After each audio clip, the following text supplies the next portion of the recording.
大家好，歡迎翻到嚟肥宅嘅頻道。今集開始重啟翻成品改建系列，亦都會示範點樣去應用之前介紹過嘅各種技巧嘅。如果你係第一次瀏覽我嘅頻道，我嘅頻道就係主要介紹一啲做基本模型處理嘅手法，同埋一啲我自己做改裝模型片段嘅分享。同時我亦都有做模型代工嘅，有興趣歡迎 PM。對呢類影片有興趣嘅朋友就記得訂閱啦。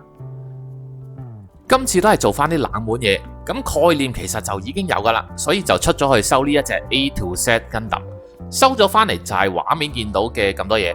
其實就做咗少少功課嘅，聽翻所有人講，對呢一隻模型普遍都係有少少失望，無論係配色或者個結構都係有啲不似預期。我收翻嚟嘅時候呢，嗰位師兄本身就上咗色，亦做咗滲線，其實就都有少少問題嘅。譬如手嘅組裝較位係少咗一個件啦，不過唔緊要，呢個就好簡單嘅部件嚟嘅啫，只要佢有一件，我就可以再倒模多一件出嚟噶啦。遲下就可以出多條片講倒模流程嘅分享。整體嘅實物同我想象都差唔多，只係隻腳真係嫌佢造型太笨拙啦，所以我就會用呢一隻 Double Setter Tool 嘅腳去合上去。呢隻嘢都喺我埲嘆息之牆入邊攤透咗好耐噶啦，係時候順手用埋佢。大家都係 Setter 嘅變種，咁應該合出嚟都 match 嘅。開場白都講咗成分鐘，咁啊正式開波啦。首先處理咗裙甲正面嘅部件先。呢塊部件中間其實係冇分開，係一塊過嘅。呢度就係我第一個唔滿意嘅位置，所以我就會將佢分翻開兩塊嘅。波 joint 位就可以直接剪啦。下邊中間黐住嘅位置，我係會用食黑片鋸去將佢分開。其實正常嘅手鋸咧都絕對可以做到同一個效果，不過食黑片鋸本身就比較薄身啲，就會鋸走更加少嘅膠件，對模型造成嘅傷害咧亦都係最少嘅。所以只係比較少嘅部分需要做切割，譬如而家呢個狀況咁樣啦，我都係會傾向用食黑片鋸噶啦。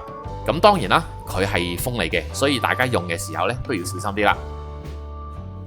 咁樣分開咗兩邊之後，中間仲係有些少本身連接嘅成膠係見得到，需要打磨走嘅。呢個位置我就會比較傾向用手銼啦。始終正如我之前介紹過一樣，手銼係最容易可以打磨到一個平面出嚟。同埋而家我用緊呢把雲耀 MF13 呢，真係好嘢嚟㗎，好快就可以打磨到一個比較細滑嘅平面。分開咗兩個裙甲之後，再安裝翻上去，就會變成而家咁樣嘅狀態。成件事望落去呢，就會覺得順眼咗好多噶啦。然之後就可以開始喺個模型件嘅表面上面做翻一個打磨啦。因為收呢一隻模型翻嚟嘅時候，上面就已經上好咗色啦。同時間呢一隻模型上面，我想做一個全體啲嘅尖銳化，所以每一個表面，我自己都會用手銼先去打磨嘅，務求做到原本微彎嘅表面都變成一個平面。大家見到打磨完之後，其實個邊位係鋒利咗少少噶啦。單獨一個部件去做呢，就唔會覺得特別有呢個效果。不過如果我所有嘅件都做過一次嘅話，出嚟個感覺就會有分別。我而家首先將其他嘅邊位都打磨一次先。嗱，你哋可以放心，之後唔會再有呢啲打磨嘅片段嘅，只不過係解釋緊嘅時候就順手 show 俾大家睇。磨好晒所有邊位就可以開始做新加黑線嘅設計。呢個就係我設計嘅初稿。你見到我今次做嘅黑線基本上都係圍住個邊設計出嚟嘅，甚至會有啲線係伸延到落去邊位嘅平面上面。咁亦都係希望可以俾到一個尖銳啲嘅感覺嘅圖案出嚟啦。所以設計上面都係用直線為主噶啦。至於黑線嘅粗度主要係 0.15mm。嗱，大家可以再放心多次，黑線嘅片段呢，基本上都係快鏡同埋攞嚟過場嘅啫，就唔會要你哋對住個 screen 10幾分鐘睇我黑線咁樣呃 airtime 嘅。呢度就係黑咗大概差唔多8-9成嘅成品，我特登打磨完之後唔掃走啲膠碎，咁樣喺影片嘅畫面上，大家就應該可以比較容易睇得清楚黑出嚟嘅線嘅成果係點啦。點解話8-9成呢？因為喺呢個位我會再黑多一條短線，同時間擺多一粒膠條入去做一個細節位，去增多呢塊裙甲嘅資訊量。另外呢度都冇翻多句啦，除咗新加嘅黑線之外，裙甲本身已經有嘅線條同埋細節都係需要做一個黑線加深嘅。咁咁樣做完再滲線，就會令到成個模型嘅線條更加突出。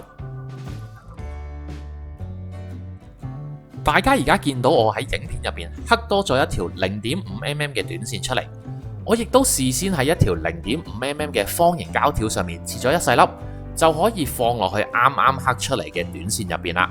確認位置擺好咗之後，我哋就可以用6個嘅膠水點喺膠粒嘅側邊，由得個膠水自己滲入去膠粒同埋模型件之間嘅位置。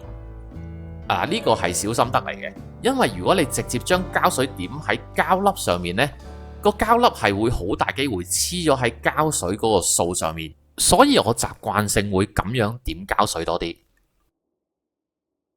到腰夾正面中間條 J 嘅位置啦，其實真係忍唔住講佢個配色係好奇怪。大家見到我用完筆 mark 咗位，呢度我就會用1mm 嘅黑線刀，分別喺左右都畫一個正方形嘅凹位出嚟。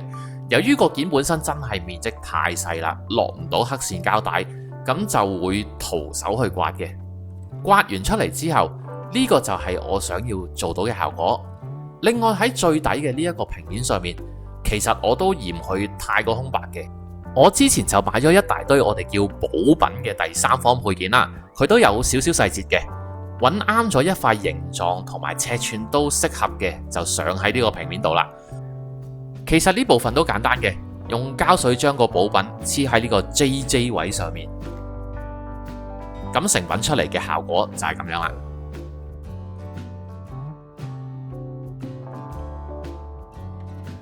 搞完前面就搞後邊，而家開始就處理背面裙甲嘅部分。打磨完咗之後，再畫埋個設計圖上去，咁就可以落到黑線。同正面嘅裙甲黑線圖案一樣，部分嘅黑線都係會伸延到去邊位嘅平面上面。完成咗一邊就大概係咁樣啦。大家可以見到，其實中間都加咗一細段，係用 0.5mm 加厚嘅黑線。咁樣做出嚟呢，個層次就會再豐富翻少少。然後輪到背面裙甲中央嘅部件啦。首先佢有一個原生嘅細節，我係覺得唔好睇。呢一度我就會用黑色嘅積乾膠將佢填滿，乾咗之後再補翻一個打磨上去，佢就會變翻一個完整嘅平面噶啦。如果可以嘅話，我都會建議用黑色嘅積乾膠，因為比較容易睇得清楚，磨得夠唔夠。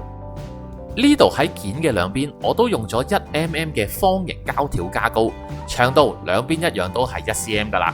我係用呢一隻紫蓋嘅膠水將兩條膠條齊邊黐死嘅，但係膠條嘅頭尾形狀都未係可以配合到個模型件本身嘅線條啦，所以我係會用400毫嘅砂紙去磨翻一個比較自然啲嘅角度出嚟。當然啦，除咗後邊之外，前面嘅角度亦都係需要再處理一下嘅。磨嘅時候最好兩條一齊磨，確保角度一樣。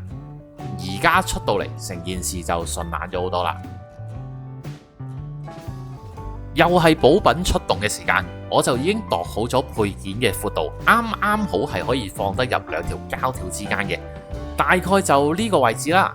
另外我會用 0.5mm 厚嘅膠板切一塊細嘅正方形出嚟，放喺補品嘅上方，令到呢個平面上面總共有4個唔同嘅高度組合，咁樣就可以豐富到成個模型件嘅細緻度。對好位之後，亦都可以用紫蓋嘅膠水喺膠板嘅旁邊慢慢滲落去，一邊固定咗之後，喺另外一邊再滲多少少膠水，咁就 OK 噶啦。出到嚟個效果就係咁樣，比起原本嘅部件呢，就豐富好多嘅。但仲有最後一個步驟要做，就係無論你有幾齊邊去黐死呢兩條膠條都好，模型件同埋膠條之間係一定會有一條罅仔嘅。我就會喺呢一條罅上面點啲黑色嘅積乾膠上去，然後再做一個平面嘅打磨。完成咗之後，就算得上係做好咗一個無縫嘅處理。基本上你喺模型件嘅表面上面再黐一啲新加嘅部件呢，呢個流程都係走唔甩噶啦。而家其中一邊見到有少少黑線，即係仲要繼續打磨；而另外一邊見唔到黑色嘅印，就真係可以收手噶啦。嚟到呢度，我哋算得上係完成咗裙甲嘅所有處理，就俾大家睇一睇個成效。至於左右嘅裙甲，因為係安裝喺 Double Setter 2嘅腳上面，所以喺改裝腳嘅時候就一齊處理啦。如果覺得肥宅嘅影片有用或者有趣嘅話，就記得喺右下角撳一撳個訂閱掣支持一下啦。然後到中間腰位嘅位置啦，始終佢唔算得上係一個好 eye catching 嘅部分，同時間亦都有少量本身嘅細節喺上面噶啦。咁所以我都只係可能會加翻啲水貼啊，同埋喺正面嘅呢兩個位加多個短身嘅黑線，咁就完咗去噶啦。再嚟睇下呢個駕駛艙位置嘅裝甲，大家見到我畫咗個正方形喺呢一度，我就會用一個0.5mm 嘅膠板做多一個層次俾佢，切咗個正方形出嚟就好簡單嘅啫。咁但係黐嘢呢，我就真係好難拎起嚟黐啦，所以就用一個快鏡帶過呢個部分。咁黐膠板都係用紙蓋膠水噶啦，我自己趁佢未乾之前就調整翻膠片嘅位置。上完膠板睇落去呢個位置，我都係覺得唔夠豐富，所以我就會喺呢度再刻多一個短身嘅黑線俾佢。呢啲短身嘅黑線呢，我就一律用0.5mm 噶啦，咁樣就明顯有個分別。出到嚟個效果就係咁樣。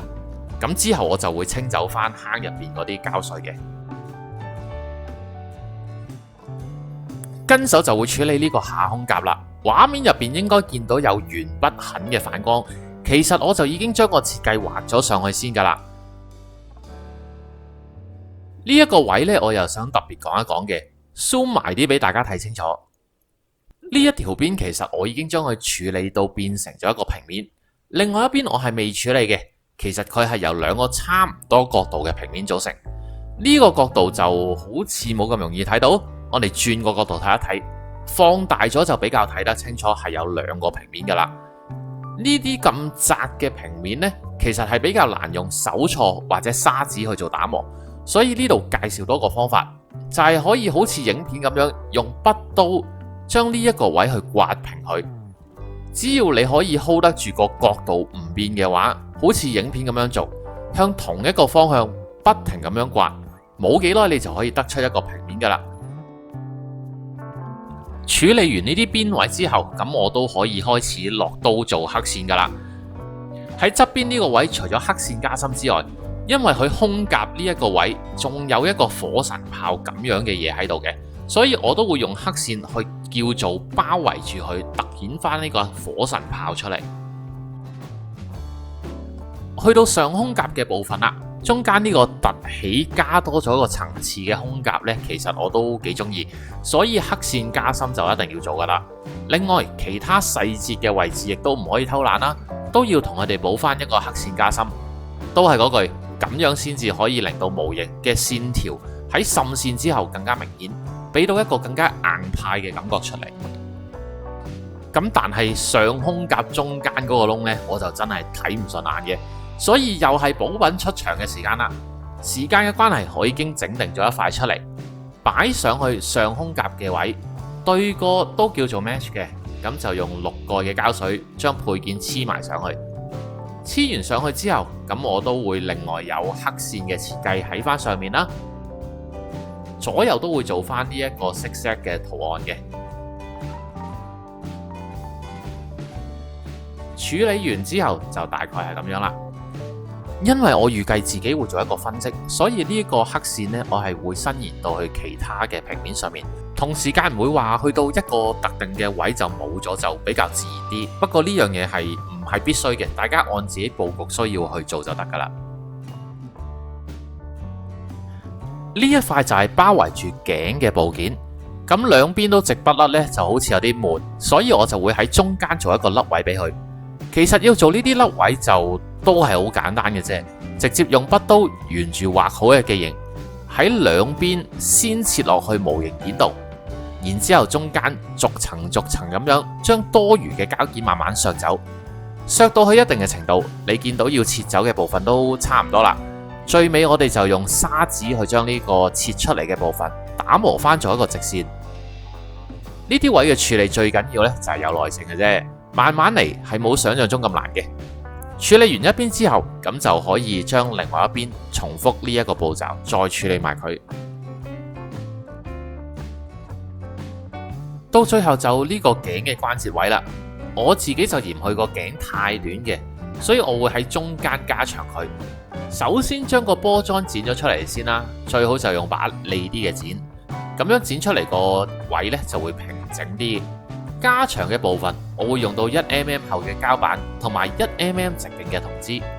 喺原本頸位關節同埋剪咗出嚟嘅球狀關節度呢，中間都開個0.9mm 嘅窿，再對一對個位係啱嘅，咁就可以首先將加長嘅部分塞入去球狀關節，同時將多餘嘅膠板剪走，將呢個部分塞翻入去頸部嘅關節度呢，咁就可以完成咗加長嘅呢個步驟啦。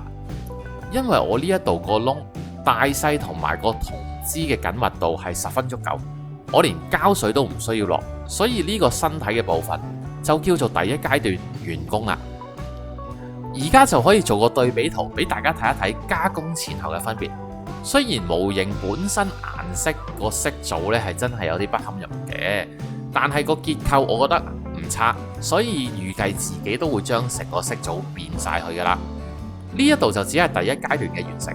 譬如正面嘅裙甲嘅內側我都未加工，另外背面嘅裝甲咧都係未加工處理嘅，可能之後我會再補翻。咁去到最尾啦，亦都補翻個完成品上咗底灰之後嘅一啲圖片俾大家睇下。睇到呢度都想問翻大家少少嘢啦。隔咗咁耐再做翻成品系列，今次個節奏同個流暢度，唔知大家覺得會唔會都 OK 啦？有啲咩諗法同翻我講，咁我都可以改善一下嘅。另外補多一句，其實呢一條片做過嘅每一個步驟，我喺簡易改裝系列嗰度其實都有分別詳細地解說過。如果對個別步驟有興趣嘅朋友，或者想睇得再清楚啲嘅話，可以睇翻簡易改裝系列嘅影片，又或者留言俾我都 OK 嘅。我自己呢，就預計完成品大概可以喺第5或者第6條片俾大家睇到。另外由下個禮拜開始，我會逢星期5夜晚8點鐘上新片，咁大家記住準時留意啦。最尾嘅最尾，當然就係公布抽獎嘅結果啦。同上次一樣啦，都係用翻呢個網頁嘅輔助去抽翻 YouTube 入邊嘅留言，咁啊撈翻原本嗰條片啦。抽獎就1位，因為大家打個鹹字都有唔同嘅 version， 而兩個 version 我都覺得啱嘅，所以關鍵字我就係會用酸菜呢2個字去選嘅啫。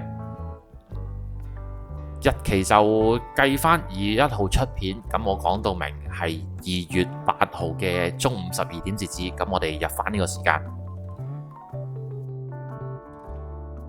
check 多一次，所有資料都對嘅。咁好啦，我哋又抽嘢啦。今次嘅幸運兒就係呢位 Wayne Choi， 麻煩 Wayne Choi 你去我嘅 Facebook 專頁 send 個 message 俾我，咁我哋做個好簡單嘅認證，然之後就可以安排點樣交收啦。如無意外，下條片就應該要牛年先上噶啦，喺度同大家先拜個早年，祝大家事事順心，身體健康。今日嘅片就嚟到呢度啦，如果有咩唔明嘅，歡迎留言，我會再詳細解答嘅。如果中意呢條片嘅朋友，記得 like、subscribe、share。訂閱咗之後，仲要記得撳埋個鐘仔，咁下條新片出嘅時候，你哋就會收到通知噶啦。我哋下條片再見，拜拜。